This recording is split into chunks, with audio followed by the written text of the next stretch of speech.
बिस्मिल्लाहिर्रहमानिर्रहीम। अस्सलाम वालेकुम। Welcome to Sabra cooking. और आज मैं आपको बताऊंगी कि किस तरह से मज़ेदार किस्म का गाजर का हलवा घर बैठे तैयार किया जा सकता है। तो इसके लिए हमें चाहिए होगा तकरीबन मैंने ये 1.5 किलो गाजर ली है, जिसको मैंने धो के और अच्छी तरह धो के प्रील ऑफ कर ली है। और इसके अलावा मुझे जो चाहिए होगी वो है शुगर यानी शक्कर, जो कि 250 ग्राम्स है। और मेरे पास ये मेजरमेंट है, मैंने इससे नाप कर लिया था, तो ये तकरीबन 250 ग्राम ही है।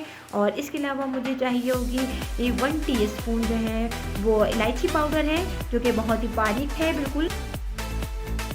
और इसके अलावा मुझे चाहिए होगा 4 टेबल स्पून घी है, ये नॉर्मल घी है, आप इसकी जगह देसी घी भी इस्तेमाल कर सकते हैं। इसके अलावा मुझे चाहिए होगा 3 टेबल स्पून खोया है, जो कि मैं इसको बिल्कुल एंड में शामिल करूँगी। और ये जो गाजर की लज़्ज़त बढ़ाने में इंतहाई अहम किरदार अदा करता है।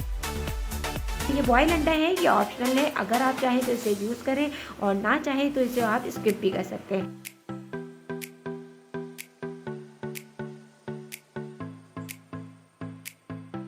अब मेरे पास ये के ग्रेटर है और ये मेरे पास गाजर हैं, जो कि मैंने पहले से प्रील ऑफ करी हुई थी इसको, और मैं इसको आपको ग्रेट करके दिखाती हूँ। तो देखिए मैं बताती हूँ कि आपको मुझे किस तरह की ग्रेट हुई हुई गाजर चाहिए होगी। तो ये देखिए मैंने इसको ग्रेट करना शुरू करा है। तो ये देखिए ये मेरे पास ये गाजर मौजूद है और मुझे इस तरह की ग्रेट हुई हुई गाजर चाहिए होगी। तो मैं ये जो गाजर है मैं इसको तमाम को मैंने ग्रेट कर लिया है और ये ग्रेट होने के बाद आपके सामने है। तो मुझे इसी पोजीशन में गाजर चाहिए होगी, इसी तरह से ग्रेट हुई हुई। तो अब मुझे चाहिए होगी, ये मैंने अच्छी तरह ग्रेट कर ली है। अब मुझे चाहिए होगा 1 अदद पैन। तो ये मेरे पास पैन मौजूद है और इसके अंदर मैं ये गाजर डाल दूँगी। और इसके अंदर मेरे पास 1 कप मौजूद है, इसमें पानी डालूँगी। अगर आप चाहें तो इसमें शामिल कर दें, तो नहीं तो ऑप्शनल है, क्योंकि इस गाजर में ऑलरेडी पहले से पानी मौजूद होता है। मीडियम फ्लेम पर मैंने इसको कुक होने के लिए रख दिया है। तकरीबन आधा घंटे के लिए जो है कुक हो गया। तो ये देखिए जनाब, ये कुक हो चुका है अच्छी तरह से, आपके सामने है। और इसमें से जो पानी था वो बिल्कुल ड्राई हो चुका है, बिल्कुल गाजर ने अपना पानी सोख चुकी है। तो ये देखें, अब मुझे चाहिए होगा 1 अदर पैन की फ्लेम बहुत मीडियम रखूँगी। और मैं इसके अंदर जो मैंने 4 टेबल स्पून मैंने आपको जो घी बताया था वो इसके अंदर मैं शामिल करूँगी, क्योंकि ये अगर आप चाहें तो इसके अंदर देसी घी भी ऐड कर सकते हैं यहाँ पर, तो टेस्ट मज़ीद डेवलप हो जाएगा। अब मेरा घी गर्म हो चुका है। अब इसमें मैं शामिल करूँगी 1 टीस्पून इलायची पाउडर, ये मैंने इसको शामिल कर दिया और इसे मिक्स कर लिया है। और मेरे पास जो गाजर मैंने पहले से कुक कर चुकी थी, और तो वे इसके अंदर मैं शामिल कर दूँगी। ये देखिए मैंने तमाम तरह गाजर जो है वो इसके अंदर शामिल कर दी है।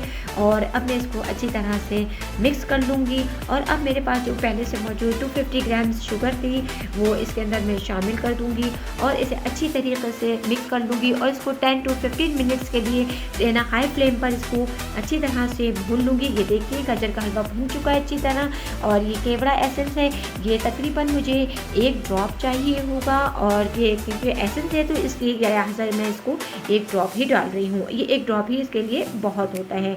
और मैं इसको अच्छी तरह से मिक्स कर दूँगी।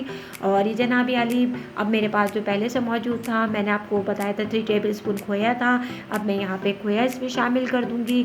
और इसको शामिल करने के बाद इसे अच्छी तरह से मिक्स कर दूँगी। और ये देखिए जनाब अच्छी तरह से मिक्स हो चुका है और यहाँ गाजर का हलवा रेडी हो चुका है। अब इसमें आप मुख्तलिफ़ किस्म के नट्स जो आपको पसंद हो वो शामिल करके आप इसको इंजॉय करें। आपको अगर मेरी वीडियो अच्छी लगी हो तो इसको लाइक और सब्सक्राइब करना ना भूलें।